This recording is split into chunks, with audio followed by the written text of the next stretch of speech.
In this video, we'll learn how to update and alter the values in our state. So we've seen how to declare an initial state. This.state equals an object, put some key value pairs in there, make sure it's in the constructor. We now have state. And we can access it and use the current values. But to change them, you might think that we could do the exact same thing. Access this.state dot, let's say, score, and set it now to be it's already 99. Let's set it to 0. But I'm here to tell you this is a really, really bad idea. It's a big no-no, and you should never do this in React. You never directly manipulate the state. It seems simple, it seems like it should work, but for reasons we'll go into a little in this video as well as throughout the course, you should never directly change the state. Instead, you should go through the magic React method, the interface that allows you to change the state, and that is called setState. So it looks like this. This.setState, it's built in, it's from React, it allows us to gently and kindly update the state, and you'll see why we need to use it. So there's a couple of options for how we call it, but the one we're going to learn first, we pass in an object, and this object contains the values that we want to change in the state. And we can call it in any instance method, but not the constructor. So it might seem silly to try and change the state in the constructor anyway, but if I wanted to, so I just said score is 99, if I said this.setState, score is now 0, if we take a look at what happens over here, open up my console, it says, warning, you can't call setState on a component that is not yet mounted. So we haven't talked about what mounting means, and we haven't discussed lifecycle methods. We will in just a few sections. But for now, just know, do not call setState in the constructor. And also, another rule of thumb, you shouldn't be setting state inside of your render. We'll talk more about patterns and how you handle events and all of that, and where setState comes into it in the next section too, which is about React state patterns. But the real takeaway here is do not set state in the constructor, just initialize it, but don't actually call this.setState. Okay, so let's talk about how it works. It takes an object that describes the way the state should change, and it patches the state object, the entire state, with these changes. So things that you haven't specified aren't going to be erased or overwritten. We could have 100 pieces of information, 100 key value pairs in state, and if I call setState with these two, these are going to be updated, but the 98 others are going to stay the same. So the reason that we use setState instead of us manually calling this.state.x equals something is that all of this is happening asynchronously. There's no guarantee that this is happening right away. And it has to do with how React works. So we're mainly we're asking React to change the state. And it will eventually change, and it's pretty much instantaneous. You're not going to notice it, but it's not actually happening right away, or it may not happen right away. React is sort of controlling it based off of performance concerns, figuring out when is the best time to actually change the state. And the reason it all matters is because when you change a value in the state of a component, the entire component is going to re-render. So if you change one tiny thing, the component is going to re-render. And I'll show you that in a moment, how we can prove that it's being re-rendered. Quickly, if we hop over to the docs, there's a great explanation about setState. I did mention there's more than one sort of syntax. You can pass in a function as the first argument, like they're doing here. You can pass in an object, like we've been seeing. Both are asynchronous. There's no guarantee that it happens instantaneously. In addition, we can pass in an optional callback function at the end if we want something to be guaranteed to run after the state has been changed. So we'll come back to this. We'll see some more examples of using setState, but for now we're going to use that object syntax. And I like this explanation here. Think of setState as a request rather than an immediate command to update a component. For better perceived performance, React may delay it and then update several components in a single pass. React does not guarantee that the state changes are applied immediately. So this is why it's important to not be directly manipulating the state yourself. We go through React because React is controlling when things are re-rendered. It's controlling when it all happens. It batches certain calls together and figures out when the best time is to change the state or to re-render something. All right, so let's take a look at a simple example. I have this same little React app that we've been working in. It doesn't really have anything going on in it.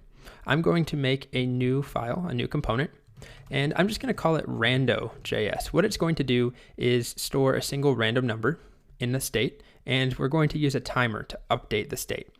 It's silly, it's annoying, but you'll see why we're not actually using an event. We're not using any interactivity to change the state because there's another hurdle we have to jump through with React. So most of the time when we change state, it's based off of, or often it's based off of user input. So somebody clicks, something happens, someone drags somewhere. But in this case, we're just going to have state change constantly every second or so. So this class I'm going to call rando. Class rando extends component. We're going to start with our basic constructor, and since we're using state, it will be a stateful component. I'm also going to add in super props, and then I'm going to set this dot state and give it an initial value.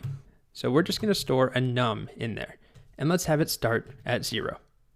Okay, next I'm going to add a render, and my render is going to be very simple. We're just going to return an h1. And that h1, whoops, I have an extra bracket here, is going to display this dot state dot num. So at the beginning, it will just display 0. But by the time we're done with this, it will be changing every second. But let's just get it going, get it rendering. So export default rando. And then we're going to go over to our app, make sure that we import rando. And then here, we're going to render a single rando.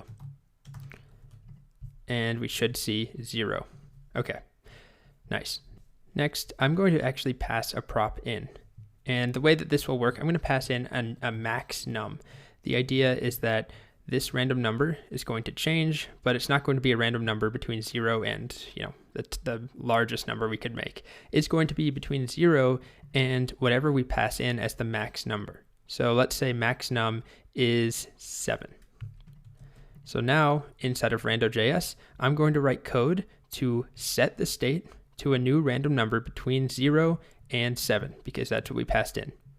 So I'm going to define a function called makeTimer, I think is what I'm going to go with. And to actually do this, I'm going to use setInterval. So setInterval is how I can get something to repeat given an interval, so 1,000 milliseconds in our example. Okay, so I have it set up, setInterval. Some function is going to be called, which I'm going to put some code in here, every 1,000 milliseconds.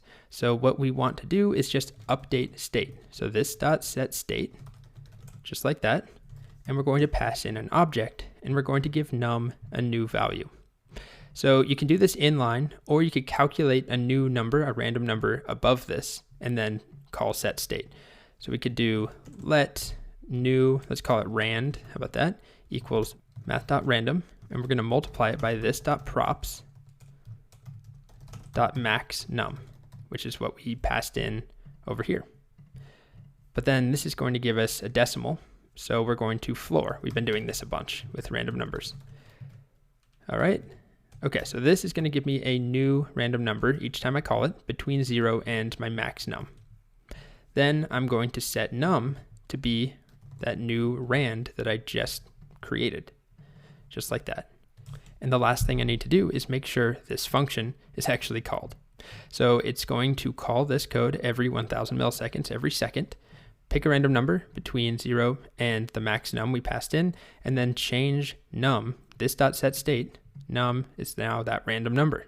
And we're displaying this dot state.num down here. So I'm going to call this dot make timer. Now this is kind of an odd pattern to be calling a function like this in your constructor. We'll talk more about it, but for now we don't have many options. We haven't learned about events. All right, so we just got our first number, 5, 6. Now remember I said that every time the state changes, this component is re-rendered. If we open up the React developer tools, can you see that blue line or the border appearing around it every time it changes? That indicates a re-render. So it is being re-rendered every time the state changes. And if I look at rando, you can see here state is changing. Okay, and just to prove this even further, if instead of render, I did a console.log changing like that, you would see we get a bunch of changings. So every time that state changes, render is called over and over and over. You can see down here, this number is increasing. All right, so that's important to understand. And again, this is a weird pattern to use a timer, probably never going to do that, but at least you can see how we set state. We use this dot set state, and then we pass in some values. Now, just to show, if I had something else in here, like color is purple, and I save, if we come over here, you'll see that inside of my rando component, color is not being changed. So set state, again, is only patching in those changes and giving us new random numbers. All right, next, we're going to talk about some more realistic examples of setting state in conjunction with React events, because often state changes happen according to user interface changes, clicks, all sorts of events. All right, that's coming up.